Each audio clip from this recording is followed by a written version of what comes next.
Hi, I'm Beck Lane, and this is Catalyst & Company. Catalyst & Company, where we're catalysts in each other's lives and catalysts in our own lives, where while we become the artists we've always wanted to be.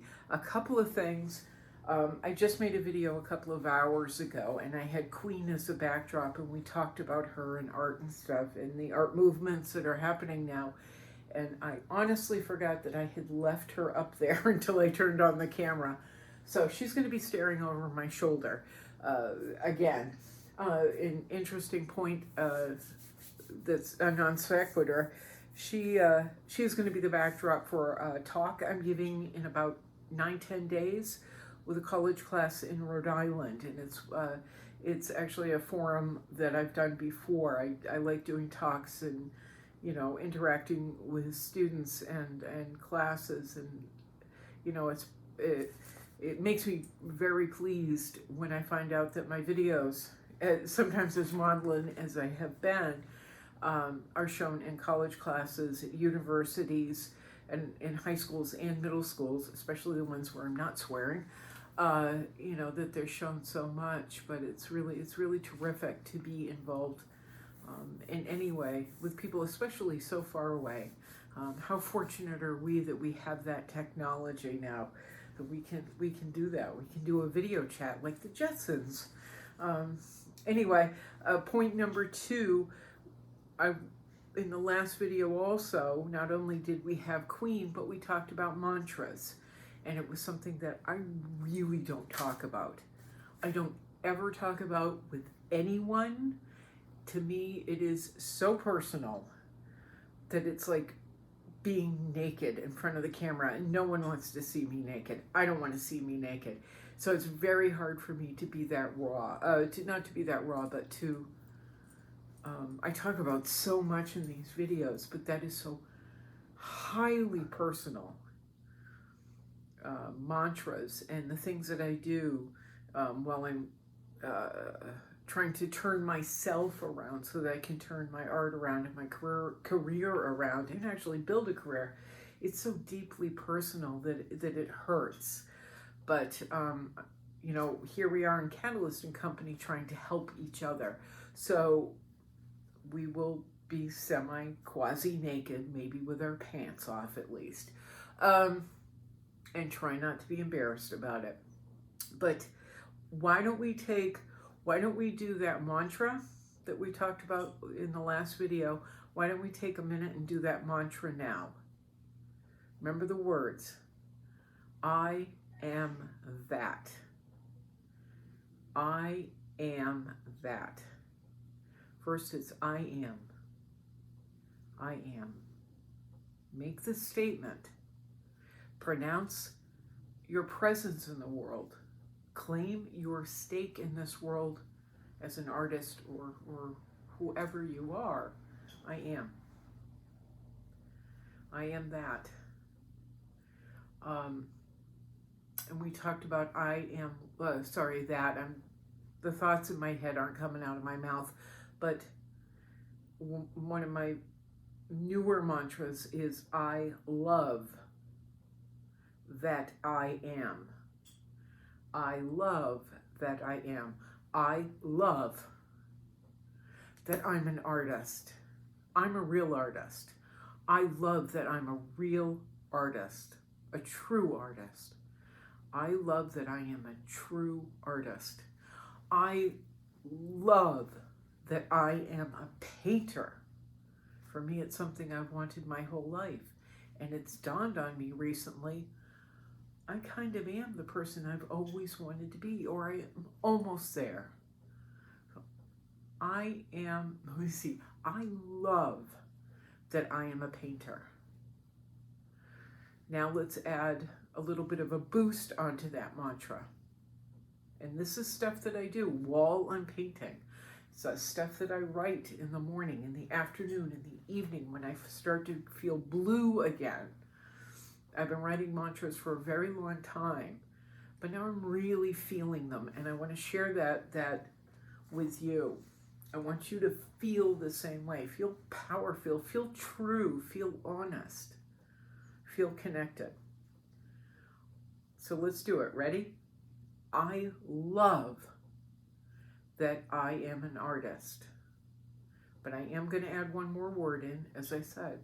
I love that I am a successful artist. I love that I am a successful artist. And for you, it means one thing. For me, it means being financially stable. It means selling more consistently. And so to follow through on, or to embed it in my mind and in my energy that you know, I am working towards financial stability as an artist. I have other mantras that I put in, but it's using that combination of words. I love that I am a successful painter. Again, success to me is being financially stable. So I put in different mantras around that, blah, blah, blah. I put different mantras around that to bring that energy in. I love that I am an artist. I love that I am an artist. I love that I am a painter. So we're going to walk away from that for now. And I'm going to tell you about a project I've been working on, the one that I've alluded to, the one that I cannot give any specifics on. It is a large project, and when I was first approached about it, I was given an outline, and the outline of the project changed. Again, I cannot be specific, and I'm not sure I really want to at this point anyway, but the outline of it changed, and the description of it and the different things that would happen around it kind of changed. I can't be specific. It's so hard. It's so hard for me to keep a secret. It's a fantastic opportunity. It will not be happening for several months. And this you saw me get blue about it, really upset about things a few videos ago. The project had a deadline date of February. So in my mind, everything had to be done by January. So we originally talked about it in September. October, November, December, January. So that would have given, all right, let's make sure. September, October, November, December, January. We had originally talked about 6 months, but then we did the math and it's like, oh, wait a minute. That's only 5 months. But in my mind, I like to be prepped. I need everything ready as early as possible. So I gave myself 4 months to produce as many paintings as possible. Now, I am fully capable of producing 5 to 10, 11 paintings a month. I don't know. If I have money and I have supplies, I just produce work. People have called me a machine, and it comes to me easily, and the work just flows, and I can do it well. As long as the money is there, I'm good. So 4 months, let's say 5 paintings, that would have been 20 paintings if my math is right. But really, I put an expectation of 40 pieces of work for this project. So they asked me, sorry, I know I'm stumbling. I was asked, how many paintings can you do in 6 months? And I said, 35, 40. And then we did the math, and again, we came down to 4 months. And in my mind, I'm still like, I can put together 40 pieces like that, you know, in that period of time. It's not that big of a deal. Well, things have changed. The project was pushed out. My role is not quite what it was originally designed. It has changed quite a bit, but the opportunity is actually much better in many ways. So I'm very happy to be a part of this. So now we have until April. And honestly, I'm glad.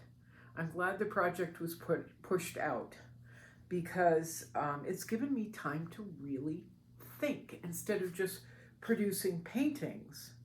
I can now produce work using different mediums, work that I wanted to do but haven't had the opportunity to do or to show. And one of the projects within the project, the secret project that I've come up with is taking copper plates. Originally, it was just taking copper plates and painting silhouettes on it. Okay, now I got to tell you a little bit more. We've spoken about it before anyway, so we can. A large part of this project is based on 30 enslaved people in Jamaica whose freedoms were purchased and then they were brought to Newport, Rhode Island, or 28 of them were brought to Newport, Rhode Island. The other 2 were too sick to make the trip, but their freedoms were purchased, and so they stayed behind in Jamaica while the other 28 came to Newport and started building these communities and this legacy that it's absolutely astounding. And I've told you all about it before. I'm not going to do it again. But what I wanted to do was 30 vague portraits, or originally silhouettes, 30 do silhouettes of the original 30 people whose freedoms were purchased and they were brought to Newport back in just before the turn of the 19th century. It was the late 1700s. I'm so sorry. I know this stuff and I cannot remember it. I think it was 1785. I know it. I know this. I know the history. And yet I turn on the camera and my brain goes out the window and it turns into mush pie. So anyway, I bought the copper plate painting. Okay, let's take a breath. I love that I am an artist. And I love that I am capable of doing public speaking and oftentimes just stumble. So the 30 silhouettes were going to be done on copper sheeting. I purchased a few pieces of copper sheeting with the help of my friend Eric. He got a gift certificate for Dick Blick for me, and so we got copper sheeting and some etching tools. And I started to paint on the very shiny copper plate, shiny like you can see here, and I hated it. I absolutely hated it. I was painting with oil. I've watched videos and I figured out how to do it, and I absolutely hated it. It was to point A to point B. It was similar to me to painting on canvas, but almost mocking what I do on canvas is how it felt. So I stared at the copper plates for several days, and then I realized, oh, if I rust them, they're going to add that extra layer that I like in all of my work, the layer upon layer upon layer, and these puzzles that I build. If I rust them, if I patina them, then that may be the key to making this work. And I'm thrilled. I am absolutely thrilled. I patinaed the 3 that we got. And as you can see, they each have a different finish. They were patinaed using apple cider vinegar, salt, and ammonia. And you can find the recipe anywhere online. Some people sprinkle salt on their copper. I just poured it on and left it on.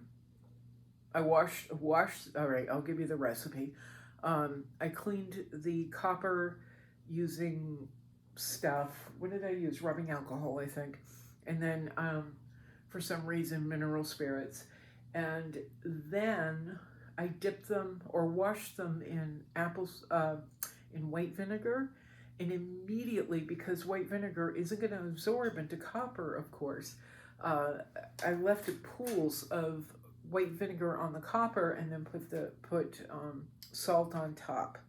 And I did it on each side, and then I kind of smeared it around so I had a nice frosting, salty frosting on here, on the copper on both sides. And then I put them in plastic containers filled with salt and also with little cups of ammonia, white ammonia. And then I just let them sit around and age. But on each of these 2, before I did the patina or rusted them, I had sprayed aerosol because I wanted to see what would happen with the aerosol and how they would work together.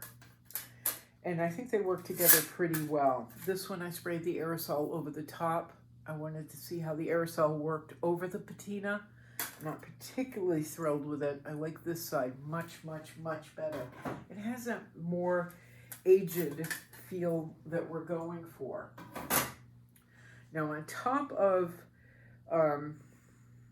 the plan is to make these pieces multi-layered and using different mediums.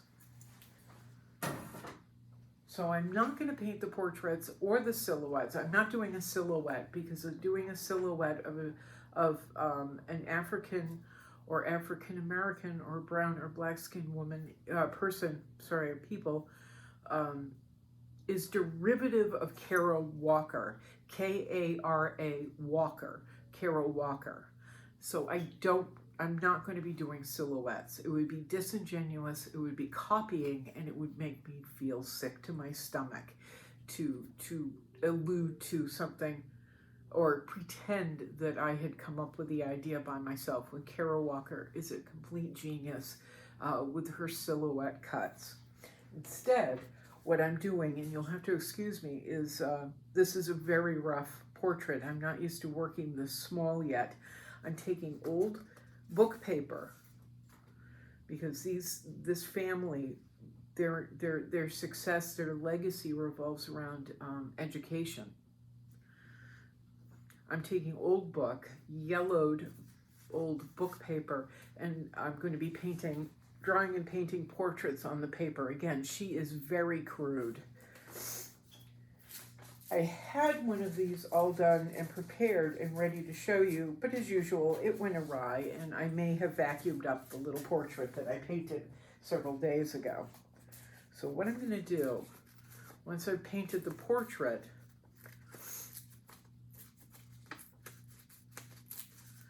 I know everyone's terribly interested in what I'm doing, but this is a major, major project, and I want you to feel as excited about this as I am, because in all that you've been through with me on this little channel, we deserve a win.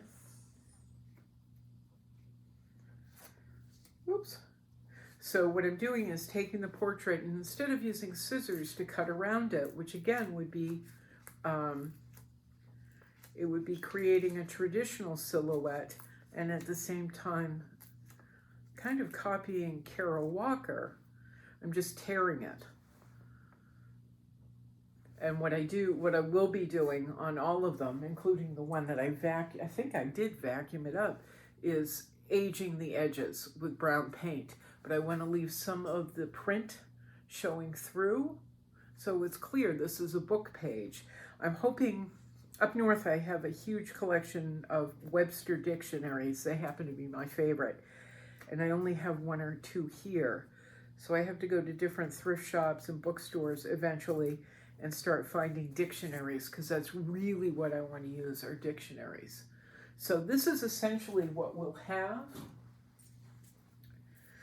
And then portraits like this, which aren't of the actual people, the 28 or the 30 people whose freedoms were purchased. These are just how I imagine them to be. I think her name is Phyllis. In the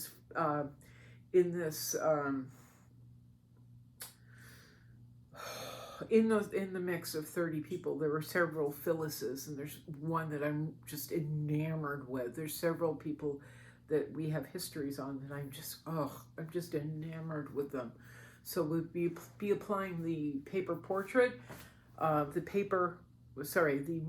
my God, I'm all over the place. The portraits are done with pencil, pen and ink, and oil on the paper. And so we'll be applying the paper to the copper using PVA, I think it is, which should attach well. And we will see, even if we attach the paper and some of it just crumbles, it's okay. It's okay.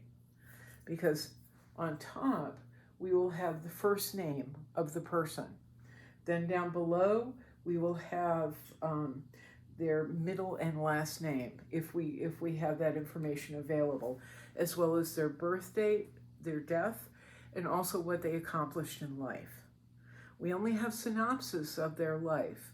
Like this character, this kid October, who was 8 years old when he was brought to Newport. He was, at the end of his life, he was a father. His career was as a carpenter. I mean, he was really he was a pretty extraordinary human being. At 8 years old, to be taken from his homeland, or not, yeah, he was born in Jamaica. So taken from Jamaica and brought to Newport, he led an extraordinary life and was a very strong person. So we're just going to list their accomplishments. We will not be listing freed enslaved people. We are trying to veer away from slavery and enslavement because that puts as the gentleman in charge of this said, this gives an intonation of victimhood. And we don't want victimhood. We want accomplishment. We want human experience to be shown. So these are going to be, the engraving is going to be done hopefully still by my friends at the tattoo shop because they have better writing than I do. They have better control in writing. So we'll be doing the name, their first name up top, last name blah, blah, blah, birth date, death date, and then the things they accomplished. But in the corner up here, I'm going to be scratching in I am on each plate, just scratching in I am. And it's going to be very crude, but it follows a theme I've been doing for years with my paintings. I have a series of paintings that are called I am black, I am red, I am here, ik ben hier. And so we're going to continue it onto these plates and onto these 30 portraits, imagined portraits. I am is also, to deepen the meaning of it, I am is the name of God. I am that is the name of God. Moses, we know the story of Moses and the burning bush. The burning bush was God, and it was as the burning bush, the only time in the Bible that God gave itself a name was as the burning bush. He said, I am that I am. I am that I am. And that's what we're doing in our mantras. I'm not particularly religious. In fact, I'm not religious at all. I don't care. What I'm thinking about when I say I am is our energy, our collective energy, and how we all tie together, we all breathe together, we all live together, we all connect. That's what I'm thinking of when I'm saying I am. Okay, I can go off on another diatribe, but I won't. That's the project that I'm working on. If you'd like to help fund it, because I'm still waiting for funding, and the funding actually for the project has been diminished quite a bit. The budget has been diminished quite a bit. If you'd like to help fund the project, if you'd like to help support Catalyst and Company, all the links are down below, including Cash App, PayPal, TeePublic, and Patreon. Patreon, where you can supply monthly support for $5 a month, or maybe just like to buy a gift certificate like Eric and help me to get more supplies so we can keep this little wheel going. And I cannot wait till I can tell you about the larger project, the whole project coming up. I can't wait. But right now, just can't. I gotta keep my mouth shut. All right, I'm gonna go drink some coffee and get some more work done, and there we are. We'll see you later, okay? Ready, Carrie? Ciao. Meow, meow, meow. Boink.